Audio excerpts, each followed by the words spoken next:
Ano ang hinihintay mo ngayon? Isang paggaling na matagal mo nang ipinapanalangin. Isang relasyon na sana ay maibalik pa. Isang trabahong matagal mo nang inaasam. Pagkakataong makapag-abroad, kaluwagan sa pananalapi, probisyon para sa iyong pamilya, pagkakaroon ng anak, isang bukas na tila napakalabo pa sa ngayon. Kung ikaw ay nasa panahon ng paghihintay, ang pagninilay na ito ay para sa iyo. Marahil ilang buwan na o baka ilang taon na paulit-ulit mong inilalapit sa Diyos ang parehong panalangin. At sa bawat pagising mo, umaasa kang baka ngayon na ang araw, ngunit wala pa ring nagbabago. Minsan, hindi ang mismong problema ang pinakamabigat, kundi ang paghihintay. Ang paghihintay na walang malinaw na petsa, ang paghihintay na walang kasiguruhan, ang paghihintay na tila walang katapusan. Tamang tumatagal ang paghihintay, unti-unting napapagod ang puso. May mga gabing hindi ka makatulog dahil paulit-ulit mong iniisip, kailan kaya? May mga umagang gigising kang may pag-asa, ngunit pagsapit ng gabi, tila muli na namang nauubos ang iyong lakas.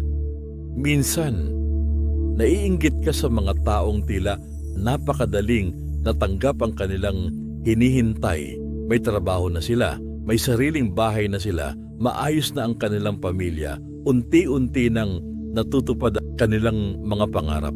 Samantalang ikaw, parang nakatayo pa rin sa parehong lugar.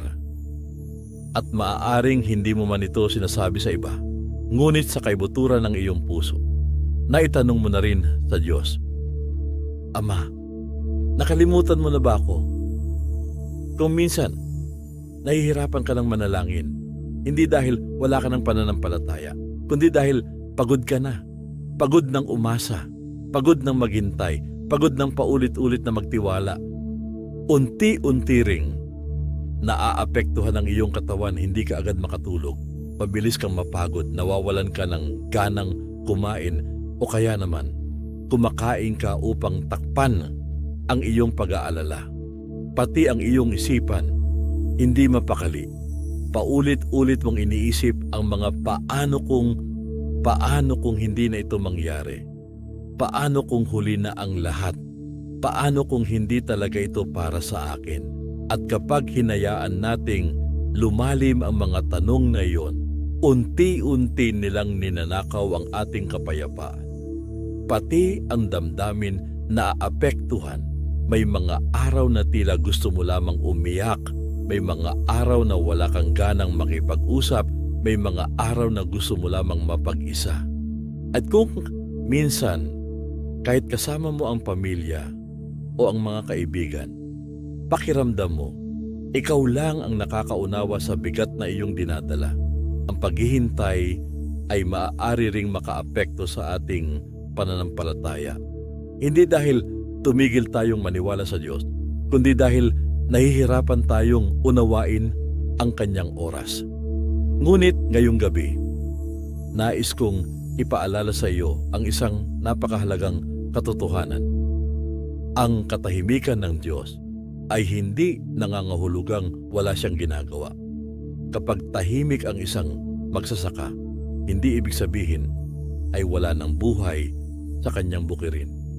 Sa ilalim ng lupa, may mga binhing unti-unting tumutubo. Hindi man ito nakikita ng mga mata. May buhay na nagsisimula ng umusbong. Ganon din ang Diyos. Maraming ginagawa ang Diyos na hindi pa natin nakikita. Hindi dahil walang nangyayari, kundi dahil may mga bagay na ginagawa niya na tanging siya lamang ang nakaalam. At dito nagsisimula ang isa sa pinakamahalagang aral ng pananampalataya. Ang pag-aantala ay hindi nangangahulugang pagtanggi. Ang hindi pa ng Diyos ay hindi kailanman. Ang maghintay ka muna ng Diyos ay hindi nakalimutan na kita. Sa maraming pagkakataon, ang Diyos ay hindi nagsasabing hindi. Sinasabi lamang niya, hindi pa ngayon. At bakit? Dahil ang Diyos ay Diyos ng tamang panahon. Hindi siya nahuhuli. Hindi rin siya nagmamadali. Pakinggan natin ang sinabi ng Panginoon sa Isaias 60:22. Ako si Yahweh na kaagad tutupad sa aking mga pangako kapag dumating na ang takdang panahon. Napakaganda ng pangakong ito.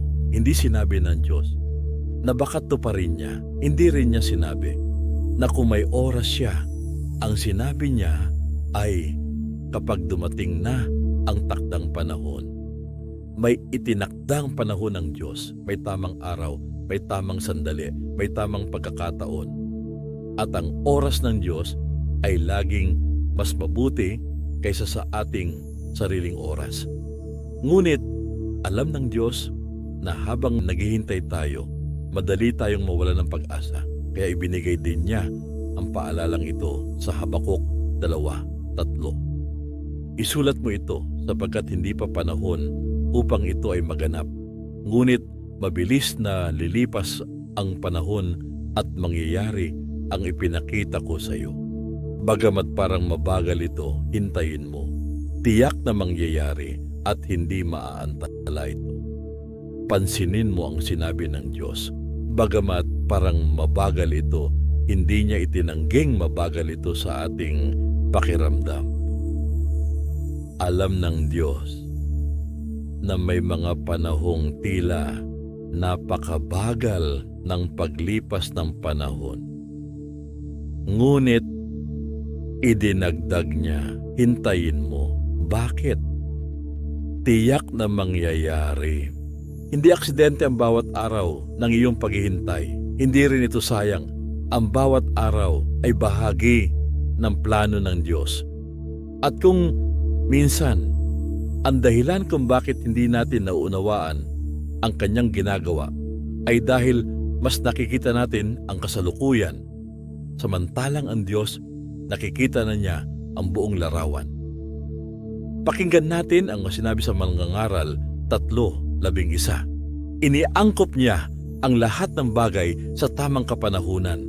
Ang tao'y binigyan niya ng pagnanasang alamin ang bukas, ngunit hindi binigyan ng pagkaunawa sa ginawa ng Diyos mula sa pasimula hanggang sa wakas. Napakalalim ng katotohanan ito. Gusto nating malaman ang bukas. Gusto nating malaman kung kailan darating ang kasagutan. Gusto nating malaman kung gaano pa katagal. Ngunit pinili ng Diyos na hindi ipakita ang buong plano. Hindi upang tayo'y pahirapan, kundi upang matuto tayong magtiwala sa Kanya sa bawat akbang. Habang hindi pa natin nakikita ang ating hinihintay, hinihintay ng Diyos na mas makilala natin Siya, hindi lamang bilang Diyos na nagbibigay ng pagpapala, kundi bilang Ama na karapat-dapat pagtiwalaan kahit hindi pa natin nakikita ang kasagutan. Ngayong gabi, habang ikaw ay nagpapahinga, huwag mong isipin na walang nangyayari. Sa katahimikan, gumagawa ang Diyos. Sa paghihintay, gumagawa ang Diyos. Sa bawat araw na tila pareho lamang, gumagawa pa rin ang Diyos. At marahil, hindi pa dumarating ang iyong hinihintay dahil may ginagawa muna ang Diyos na mas mahalaga kaysa sa mismong hinihintay mo. Sa unang bahagi ng ating pagninilay, napag-usapan natin na ang pagkaantala ay hindi nangangahulugang pagtanggi. Ang hindi pa ng Diyos ay hindi nangangahulugang hindi kailanman. Ngunit maaaring itanong mo kung ganoon, ano ang ginagawa ng Diyos habang naghihintay ako? Napakagandang tanong at ang sagot ay mas maganda pa.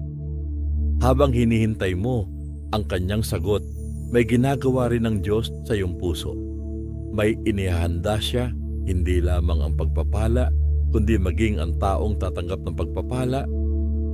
Minsan, mas nakatuon tayo sa hinihingi nating regalo, ngunit mas nakatuon ang Diyos sa taong magiging tayo kapag natanggap na natin ang regalong iyon.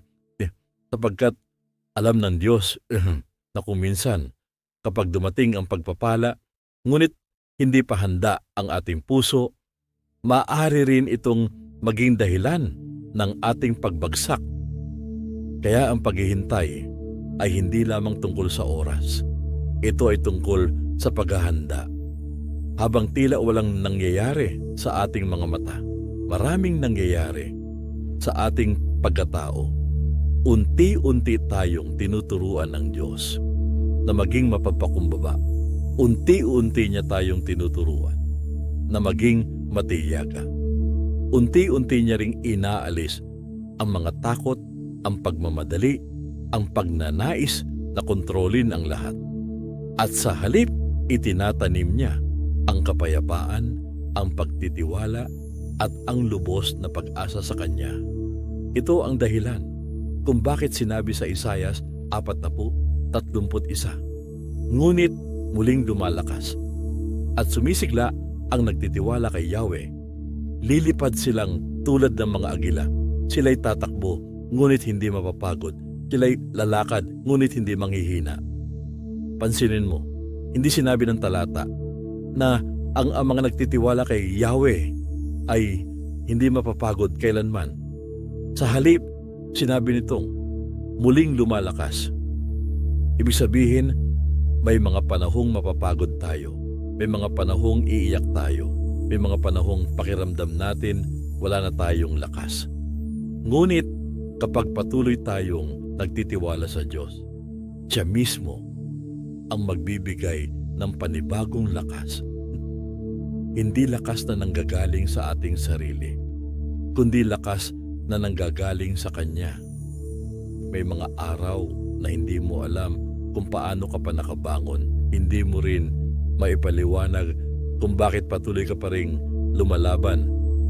Maaaring iyon na ang lakas na ipinangako ng Diyos.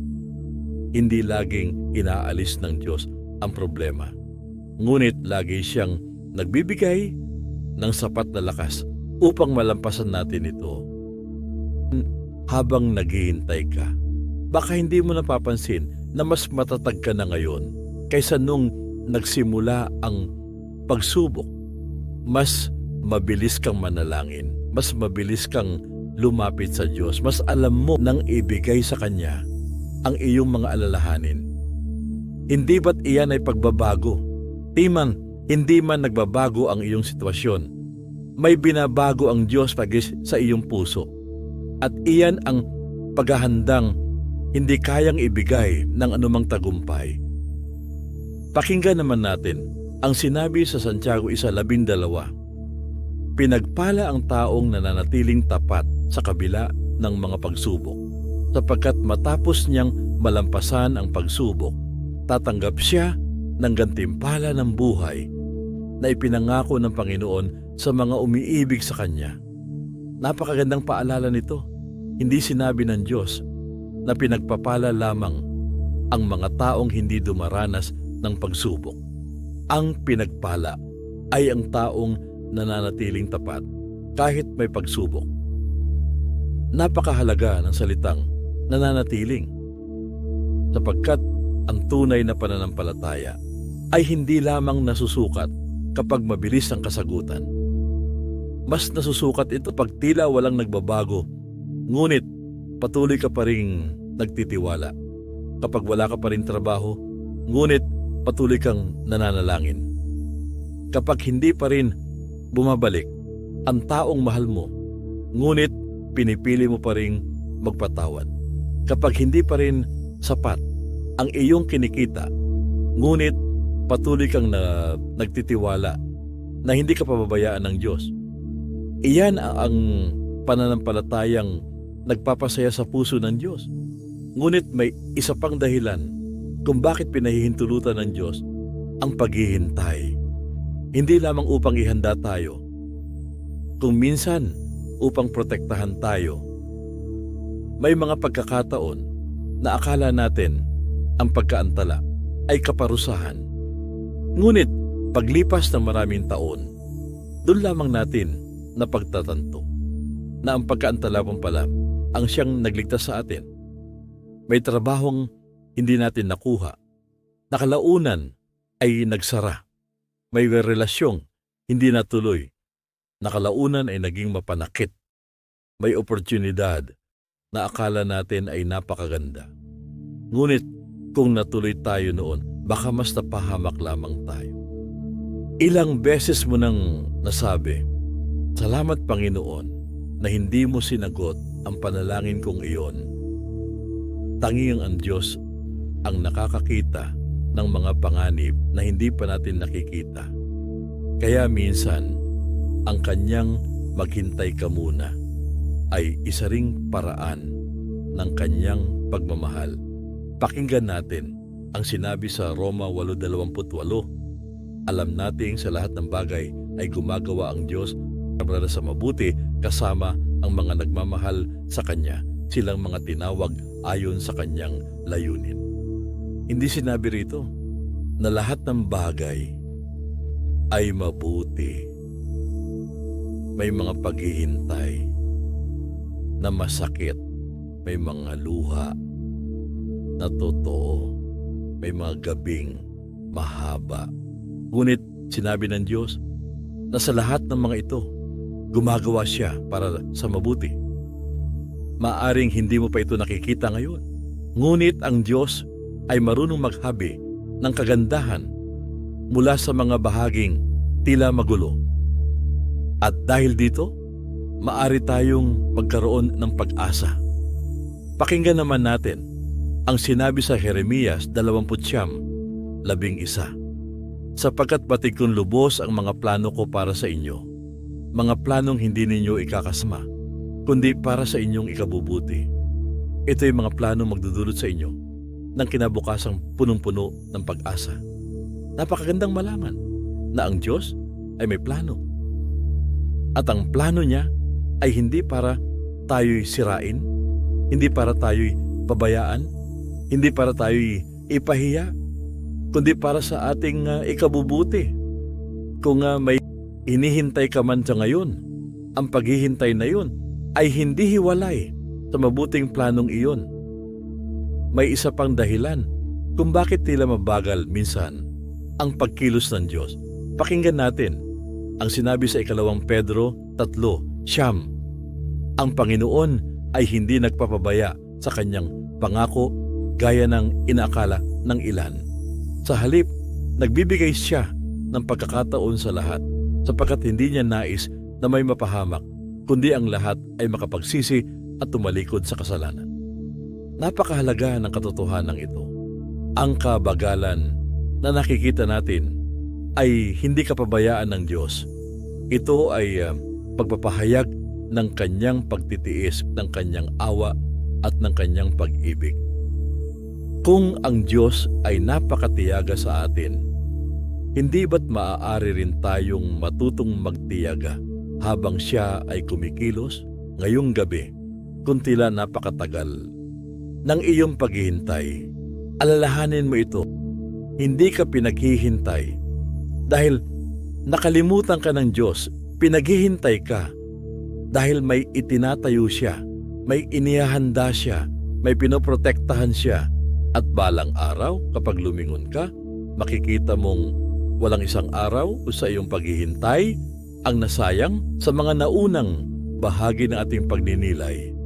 Natutunan natin na ang pagkaantala ay hindi nangangahulugang pagtanggi. Nakita rin natin na ginagamit ng Diyos ang panahon ng paghihintay upang turuan tayong magtiwala, upang ihanda tayo, at upang tayo'y protektahan. Ngunit marahil may bahagi pa rin ng iyong puso na nagtatanong, mayroon bang ibang dumaan sa ganitong paghihintay?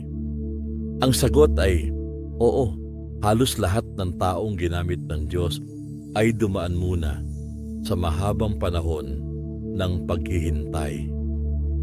Hindi sila agad nakarating sa pangakong ibinigay ng Diyos. Bago dumating ang katuparan, dumaan muna sila sa panahon ng pananahimik, ng pagtitiis at ng pagtitiwala. Tingnan natin ang buhay ni Abraham. Noong siya ay 75 taong gulang, nangako ang Diyos na bibigyan siya ng isang anak. Hindi lamang basta anak, kundi anak na pagmumulan ng isang dakilang bansa. Marahil, kung tayo ang nasa kalagayan ni Abraham, iisipin nating ilang linggo na lamang o ilang buwan ay matutupad na ang pangako. Ngunit, hindi iyon ang nangyari. Lumipas ang 1 taon, wala pa rin. Lumipas ang 5 taon, wala pa rin. 10 taon, tahimik pa rin. 20 taon, patuloy pa rin naghihintay. At sa wakas, makalipas ang 25 taon, natupad ang pangako ng Diyos. Si Abraham ay 100 taong gulang nang isilang si Isaac. 25 taon, isipin mo yun. 25 taon din ng pag-asa. 25 taon ng mga tanong. 25 taon ng pagpili na magtiwala sa Diyos. At nang dumating ang tamang panahon, hindi nabigo ang pangako ng Diyos. Kung naging tapat ang Diyos kay Abraham, mananatili rin siyang tapat sa iyo. Ngayon naman, tingnan natin ang buhay ni Jose. Noong siya ay 17 taong gulang, binigyan siya ng Diyos ng mga panaginip na nagsasabing balang araw siya ay itataas ng Diyos. Ngunit matapos ang mga panaginip, hindi agad dumating ang tagumpay. Sa halip, dumating ang pagtataksil. Ipinagbili siya ng sarili niyang mga kapatid, naging alipin siya, pagkatapos ibinilanggo kahit wala siyang kasalanan. Kung tayo ang nasa kalagayan ni Jose, baka isipin nating nagkamali tayo ng pagkaunawa sa pangako ng Diyos. Ngunit habang si Jose ay nasa bilangguan, hindi tumigil ang Diyos sa pagkilos. May inihahanda siyang panahon, may inihahanda siyang lugar, may inihahanda siyang layunin. At makalipas ang 22 taon, mula nang matanggap niya ang kanyang mga panaginip, ganap na natupad ang ipinakita ng Diyos. Ang batang nangangarap ay naging pinuno ng Ehipto. Ang alipin ay naging tagapamahala. Ang bilanggo ay naging kasangkapan upang iligtas ang napakaraming tao. Kung titingnan lamang natin, ang gitna ng kwento ni Jose, tila isa itong kabiguan. Ngunit kapag nakita natin ang wakas, doon natin maunawaan na ang Diyos ay hindi kailanman nawalan ng kontrol. Marahil, ganyan din ang iyong buhay ngayon. Pakiramdam mo, parang nasa gitna ka pa lamang ng kuwento. Marami ka pang hindi nauunawaan. Marami ka pang tanong. Ngunit ang Diyos, nakikita na niya ang wakas habang ikaw ay nasa simula pa lamang. At ngayon, pag-usapan naman natin si David. Isa lamang siyang batang pastol nang piliin siya ng Diyos. Tahimik ang kanyang buhay. Walang nakakakilala sa kanya. Ngunit, isang araw, dumating ang propetang si Samuel at pinahiran siya ng langis. Sinabi ng Diyos na siya ang magiging hari. Napakaganda sigurong marinig ang ganong pangako. Ngunit matapos siyang pahiran, hindi siya agad naupo sa trono. Bumalik muna siya sa pagpapastol. At hindi lamang iyon. Naranasan din niyang pagtaksilan, takasan, pagusigin, mamuhay sa ilang, magtago upang iligtas ang kanyang buhay.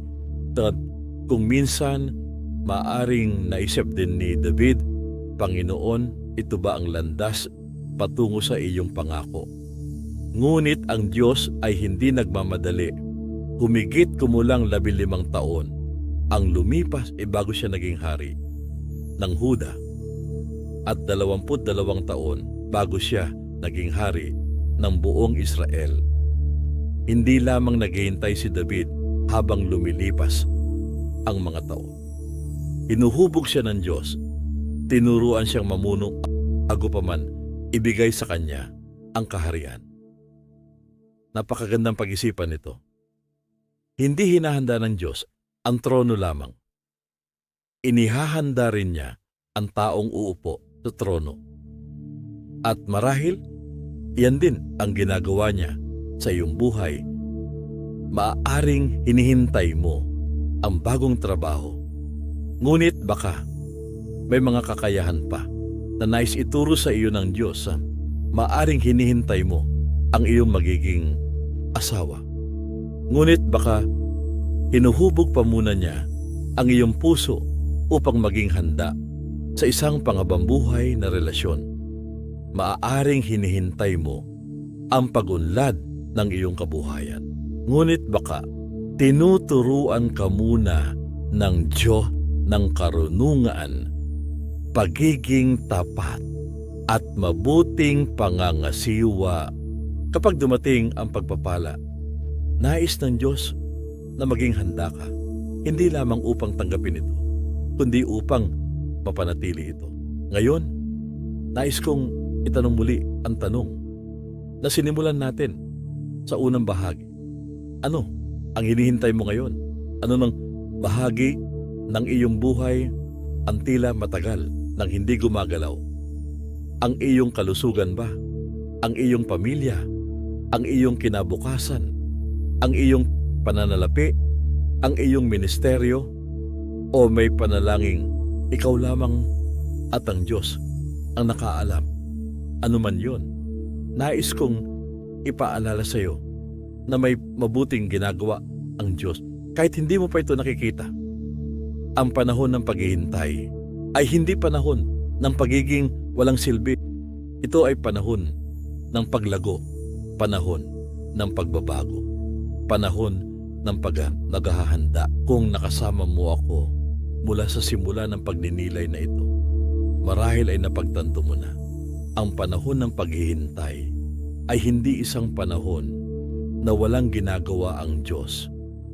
Sa kabaligtaran, ito marahil ang isa sa mga panahong pinakamarami siyang ginagawa sa ating buhay.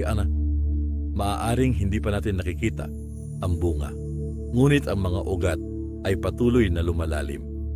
Maaaring hindi pa dumarating ang kasagutan, ngunit ang ating pananampalataya ay patuloy na tumitibay.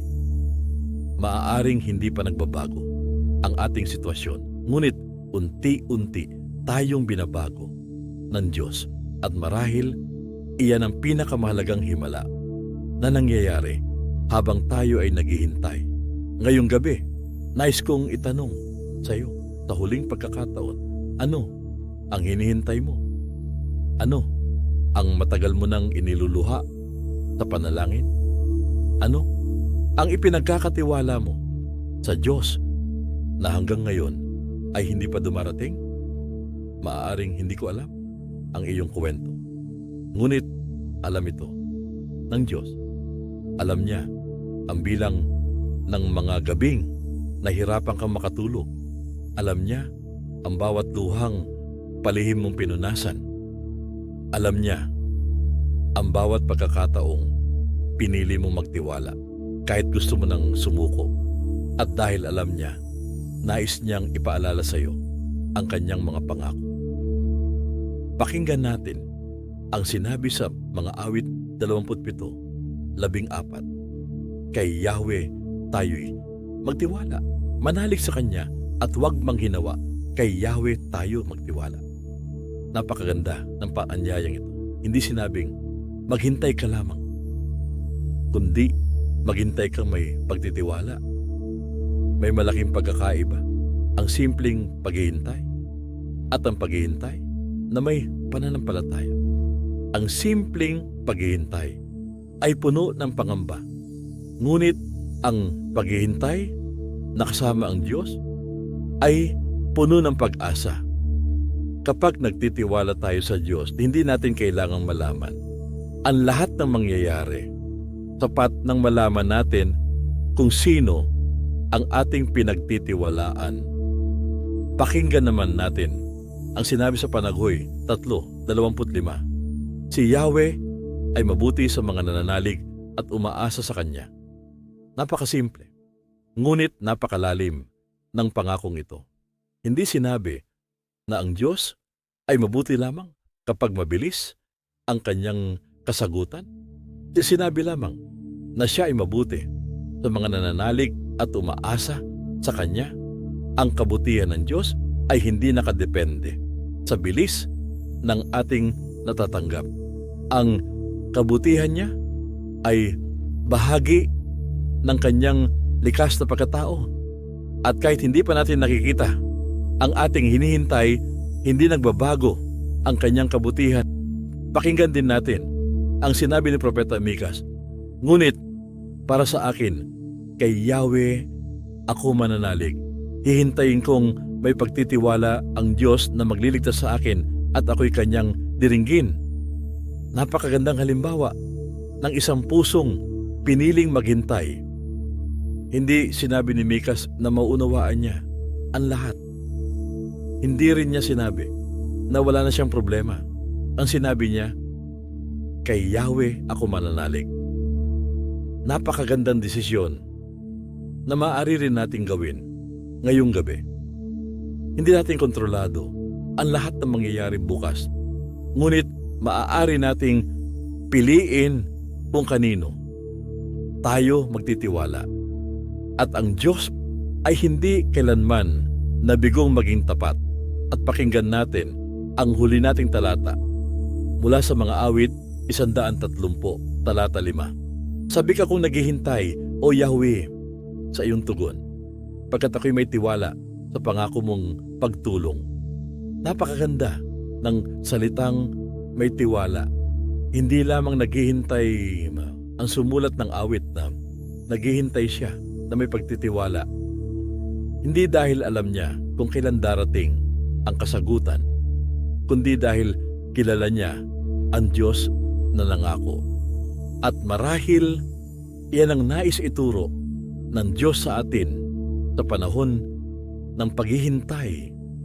Hindi lamang kung paano maghintay, kundi kung paano maghintay na may kapayapaan, maghintay na may pag-asa, maghintay na may pagtitiwala.